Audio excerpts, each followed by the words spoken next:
Indian railways हमारे nation का backbone है जो हर रोज भारी मात्रा में पैसेंजर्स एंड फ्रेट का परिवहन करती है। देखिए ये एक बहुत बड़ी इंडस्ट्री है एंड हर रोज काफी तेजी से ग्रो कर रही है। बट कैसे? साल 2023 में रेलवेज का बजट 2,40,000 करोड़ था। साल 2024 में रेलवेज का बजट 2,64,000 करोड़ था और 2025 में 2,65,000 करोड़ था। तो आप सोच सकते हो कि इस इंडस्ट्री में ग्रोथ कितना ज्यादा है। उससे पहले हम थोड़ा टेक्निकल चार्ट देख ले। अगर आप लास्ट एक मंथ का निफ्टी 50 का चार्ट को देखो तो आप देख पाओगे कि निफ्टी ने 23,800 का हाई बनाया है। उसके बाद फिर गिरता ही गया। आप देख सकते हो कि यहाँ पे थोड़ा सा बाउंस बैक किया है, फिर वहां से गिरते हुए एक बार 22,900 के लेवल पे आ गया, फिर थोड़ा सा बाउंस बैक करके आज का डेट में 23,000 के अराउंड ट्रेड कर रहा है। बट कारण क्या है कि मार्केट इतना गिर गया?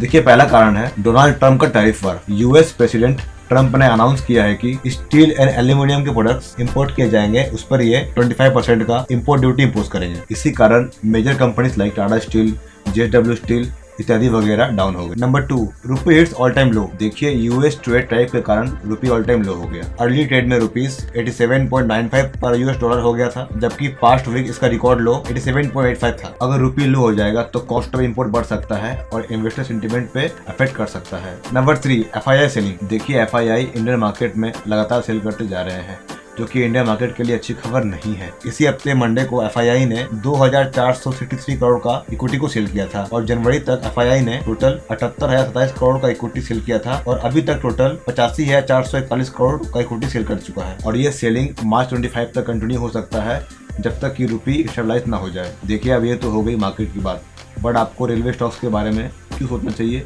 उसके पीछे कुछ रीजंस है। Number 1, railway electrification. रेलवेज का एनुअल फ्यूल कॉस्ट 32,000 करोड़ है, इंक्लूडिंग 20,000 करोड़ डीजल कॉस्ट। अगर रेलवेज 100% इलेक्ट्रिफिकेशन अचीव कर लेती है तो हर साल ये 10,000 करोड़ बचा लेगी। मतलब अगर कॉस्ट कम होगा तो प्रॉफिट बढ़ सकता है। Number 2, DFC. देखिए dedicated freight corridor electric broad gauge freight railway का नेटवर्क है जिससे हाई स्पीड में माल को एक जगह से दूसरी जगह तक पहुंचाया जा सकता है। सो रेलवे मिनिस्ट्री ने 2 कॉरिडोर्स, ईडीएफसी जो लुधियाना से सोननगर के बीच में है एंड डब्ल्यूडीएफसी जो जवाहरलाल नेहरू पोर्ट टर्मिनल के बीच है, उसको अंडरटेक किया है, जिसकी लागत $15 बिलियन के अराउंड है। इसी कारण रेलवे ज्यादा माल ड्राइव कर पाएगी एंड रेवेन्यू और प्रॉफिट बढ़ सकता है। Number 2, high speed rail. Indian railways Japanese government के साथ मिलकर बुलेट ट्रेन लेके आने वाली है जो मुंबई से अहमदाबाद के बीच में चलेगी एंड इसका प्रोजेक्ट कॉस्ट $13 बिलियन के अराउंड होगा और ये प्रोजेक्ट 2028 तक कंप्लीट हो जाएगा। इसके अलावा railway semi high speed train like Vande Bharat and Amrit Bharat लेके आ रही है जिससे कनेक्टिविटी एंड इकोनॉमिक को फायदा होगा। Number 4, rolling stock. देखिए रोलिंग स्टॉक का मतलब होता है कि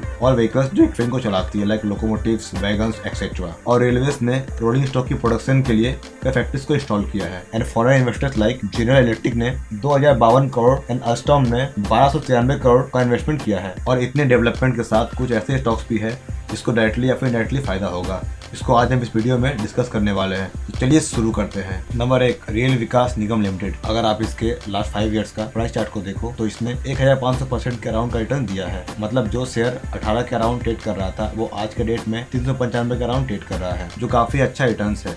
मे बी अगर आप उस टाइम में इसमें इन्वेस्ट करते तो आपके पास आज अच्छे खासे पैसे होते। आगे बढ़ने से पहले जान लेते हैं कि कंपनी का बिजनेस मॉडल क्या है। देखिए आरबीएनएल एक पब्लिक सेक्टर अंडरटेकिंग है जो रेलवेज के प्रोजेक्ट को अंडरटेक करती है like constructing new lines, doubling existing lines, gauge conversion, building major bridges, establishing workshop and production units etcetera. अगर आप इसके रेवेन्यू को देखो तो इसका रेवेन्यू हर साल कंसिस्टेंट रूप से ग्रो हुआ है। आप यहाँ पे देख सकते हो कि 2021 में 15,000 करोड़, 2022 में 19,000 करोड़ और 2023 में 20,000 करोड़ एक्सेट्रा। अगर आप इसके प्रॉफिट को देखो तो इसका प्रॉफिट भी हर साल कंसिस्टेंट रूप से ग्रो हुआ है, जो कि एक पॉजिटिव साइन है।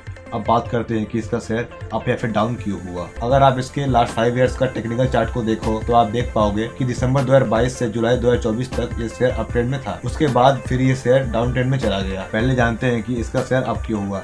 देखिए लास्ट 2 सालों में आरबीएनएल को बहुत सारे ऑर्डर रिसीव हुए हैं। लाइक आरबीएनएल ने 58,000 करोड़ का ऑर्डर रिसीव किया है जिससे ये 200 वंदे भारत ट्रेन की मैन्युफैक्चरिंग एंड मेंटेनेंस कर सके। फिर आरबीएनएल ने cutting and filling, blanketing, construction of minor bridges etcetera के लिए ईस्टर्न रेलवे से 838 करोड़ का ऑर्डर रिसीव किया है। फिर आरबीएनएल ने परवनी परली डबलिंग प्रोजेक्ट के engineering, procurement and construction work के लिए साउथ ईस्टर्न रेलवे से 625 करोड़ का ऑर्डर रिसीव किया है। ये तो बस एक हाईलाइट है, कंपनी ने ऐसे बहुत से ऑर्डर रिसीव किए हैं बिकॉज इस साल कंपनी का ऑर्डर बुक 83,221 करोड़ के अराउंड है। देखिए होता क्या है कि कंपनी को जितने ऑर्डर्स मिलेंगे उतना ज़्यादा रेवेन्यू बढ़ेगा, जितना रेवेन्यू बढ़ेगा उतना प्रॉफिट बढ़ेगा और जितना प्रॉफिट बढ़ेगा उतना ज़्यादा शेयर प्राइस बढ़ेगा। बट क्वेश्चन यह है कि क्या एक कंपनी फ्यूचर में ग्रो कर सकती है?